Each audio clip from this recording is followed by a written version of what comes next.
Bear Canyon Retreat, tucked deep in the heart of southwestern Montana, was a peaceful nudist colony, a place where nature and simplicity thrived in equal measure.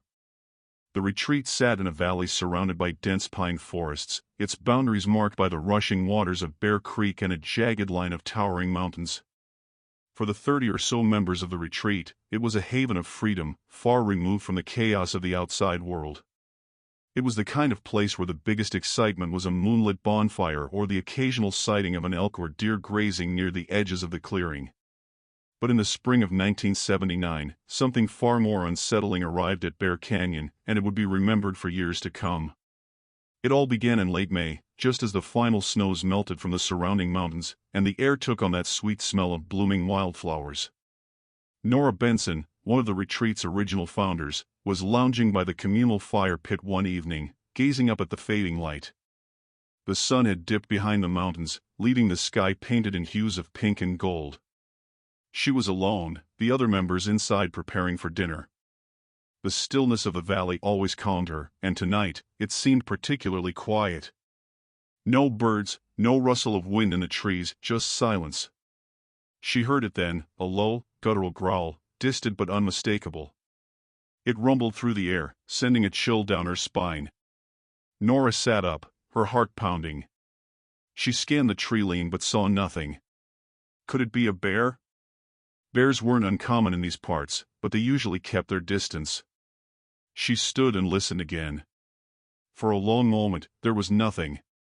Then, just as she was about to dismiss it as her imagination, the growl came again, closer this time.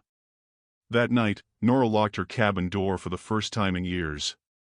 The next morning, news of the strange noise spread quickly around the colony. Most people brushed it off. After all, it was bear country, and a bear sighting now and then wasn't unusual.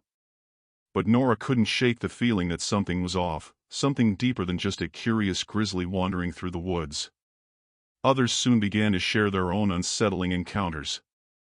Jim Wheeler, a retired forest ranger who had lived at Bear Canyon for the past 5 years, swore he saw a pair of glowing eyes in the woods when he went for his morning run.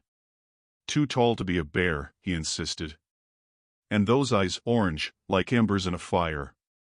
Over the next few days, more reports trickled in. Strange tracks were found near the creek, deep impressions in the mud that were far larger than any human footprint, yet not quite bear-like either. Food from the outdoor pantry went missing during the night, cans of beans and jars of preserves vanishing without a trace, though no one could figure out how any animal could pry open the heavy wooden doors. By the end of the week, people were on edge. The atmosphere of relaxation and calm that defined Bear Canyon was beginning to fray.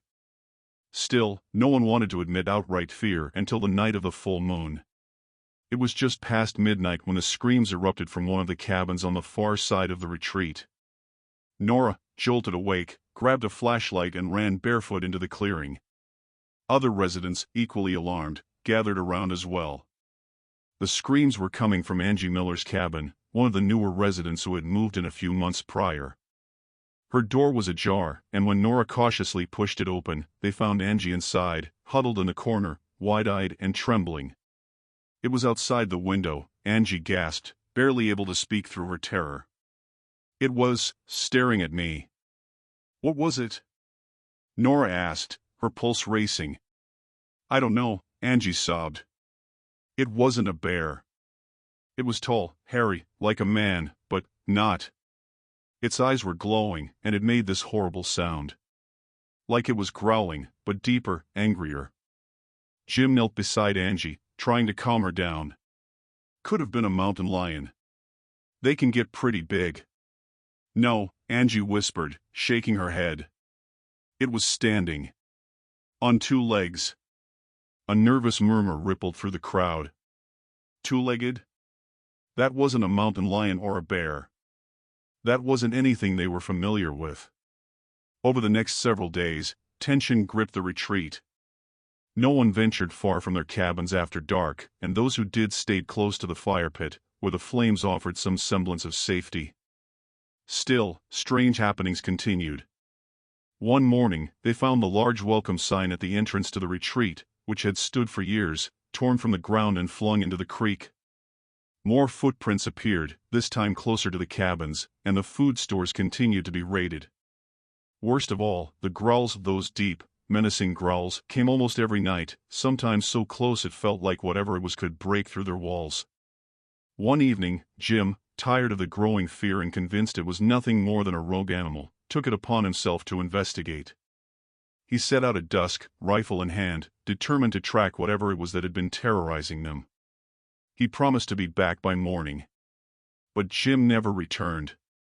By the second day, the colony was in full-blown panic. A search party was organized, but even the bravest of the group couldn't hide their fear as they scoured the woods, calling Jim's name. They found his rifle first, discarded near the creek, and then, further upstream, they found his hat. But there was no sign of Jim. Nora, who had been close to Jim, was devastated. She knew something terrible had happened, something beyond the natural order. The once tight-knit community was now unraveling, with some residents packing their things and leaving, refusing to stay another night. On the third night after Jim's disappearance, Nora and the remaining few gathered around the fire. The night was eerily calm, no growls or disturbances for the first time in weeks. But as they sat in uneasy silence, there came a sudden, loud crash from the trees. Everyone jumped to their feet, shining flashlights into the darkness. At first, there was nothing. Then, out of the shadows, it emerged. A massive, hulking figure stepped into the clearing. It was covered in thick, dark fur, standing easily over 8 feet tall, its body a grotesque mixture of man and beast. Its glowing, orange eyes locked onto them, and a low growl rumbled from deep within its chest. No one moved. No one breathed. The creature took a step forward, and then another, its movements slow, deliberate, almost as if it was sizing them up. Nora's heart raced, but something strange happened then. She felt a sudden calm wash over her. It wasn't fear anymore, it was understanding. Whatever this thing was, it wasn't just an animal. It was something ancient, something primal, tied to the land in ways they could never comprehend. But before she could act on this sudden clarity, Mike, a young and brash member of the colony, picked up a rock and hurled it at the creature. "No!" Nora shouted, but it was too late. The rock hit the creature square in the chest. It let out a roar so loud and so filled with rage that the air itself seemed to vibrate. The thing charged, faster than any of them could have imagined. Panic erupted. People scattered, running for their cabins, for the woods, anywhere they could escape. Nora stood frozen, her eyes locked on the creature as it tore through the camp, smashing into cabins and overturning tables with an almost supernatural strength. As quickly as it began, it ended. The creature, having wreaked its havoc, disappeared into the night, leaving destruction in its wake. By morning, Bear Canyon Retreat was a shadow of its former self. Cabins were destroyed, and the remaining members packed what little they had and left, unwilling to stay another night in the cursed valley.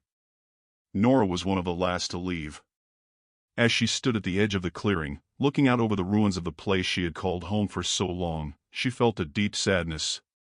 Not just for Jim, or for the others who had fled, but for the creature itself, whatever it was. She knew, somehow, that it had been there long before them, long before any human had set foot in these woods.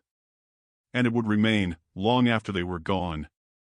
As she turned to leave, she heard it again, the growl. But this time, it wasn't a sound of anger or threat. It was almost mournful. With a heavy heart, Nora walked away, leaving Bear Canyon Retreat and its terrible secret behind.